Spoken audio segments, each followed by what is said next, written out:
During our stay in San Francisco with Jeffrey and family, we decided on a trip to Yosemite Park. It doesn't look far on the map, but in fact it's a 4-hour drive. On the way to Yosemite, just come up a steep hill. And after climbing the steep hill, we had to stop for lunch at the Priest Station. After paying our $30 to get into the park, we stopped at this sculpture of the Half Dome view, and you can see the Half Dome in the distance behind Linda's head.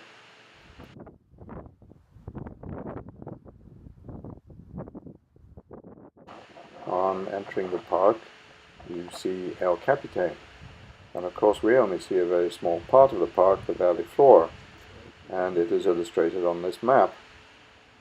You can see El Capitan in the center there, and as we go to the right of the map, you can see Glacier Point lower down, the Ahwahnee Hotel is right at the end, and then Half Dome is on the right.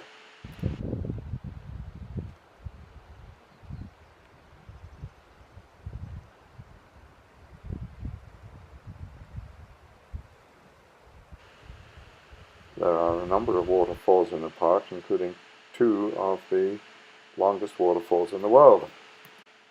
The swinging bridge was a feature we stopped at, but there was a nice beach and people were actually in the water. It had a very pretty view, and I was testing the water there and it was very cold.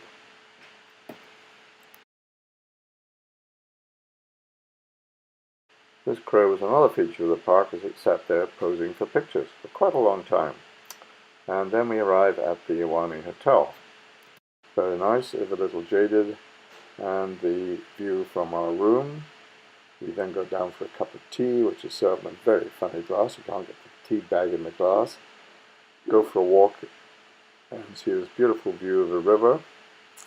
And the dining room, where the waiters look like that man on the left, all over 65. Lovely room, the ceilings are high, and so are the windows. The next day, it's our valley floor tour for 2 hours. And Karen, our guide, who talks for 2 hours. I would like to go away for Memorial Weekend myself. Memorial Weekend is our big kickoff to the summer. The seats on our tram were quite comfortable, with a little chilly. And you can see a picture of the tram there in the background. And we make our way to El Capitan, the first stop. We walked on the meadows, we parked on the meadows, we camped on the meadows, and lost one. You can hear Karen talking about meadows, and that's one of them. And there were quite a few in the area. At our first stop, we stopped by the river and get a magnificent view of the valley. That's looking down the valley again towards the Half Dome.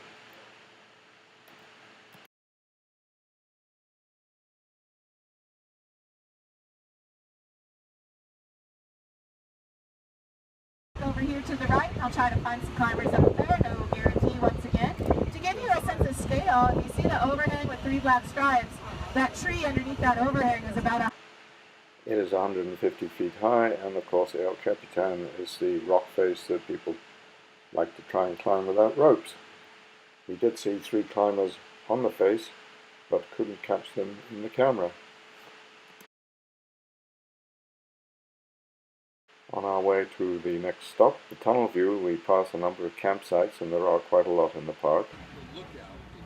And here we are at the tunnel view. Linda is talking to our guide, who had been to Scotland and enjoyed the Isle of Skye. And the man with the hat coming up is the driver. Isle of Skye.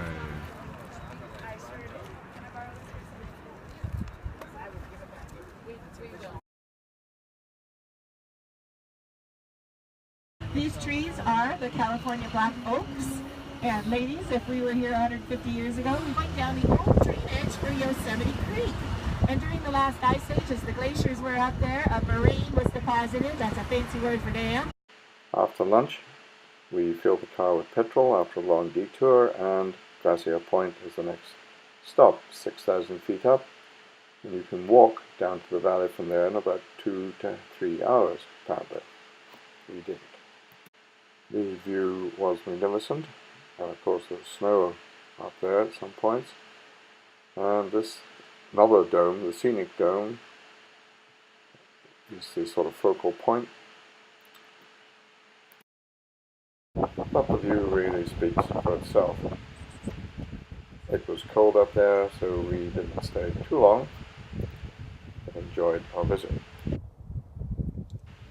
We were fortunate to go up in the afternoon because as the waiter in the hotel told us at lunch, the road was going to be closed next day, which it was, which is when we really meant to go, so we would have missed it.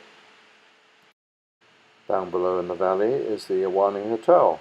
On our way down the hill, boy, what luck we see up there, chewing the grass at the side of the road, paying us no attention whatsoever. On our way home the next day, we stopped at Mariposa Grove. There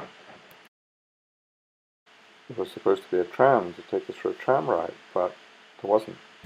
I think partly because it was snowing and very cold, and we're sort of dressed up as much as we can for the cold. We set off to walk to the grizzly bear tree, but as you can see, the snow is falling, or rain, or whatever, and we don't get very far. Perhaps a quarter of a mile, and then we turn back.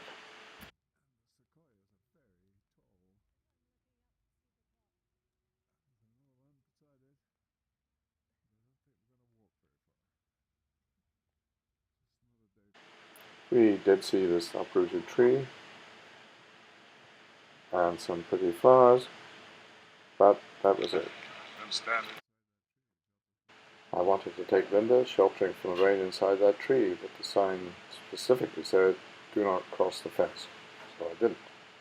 The trees are obviously magnificent, on a nice day, and so back to San Francisco, 4 hours away.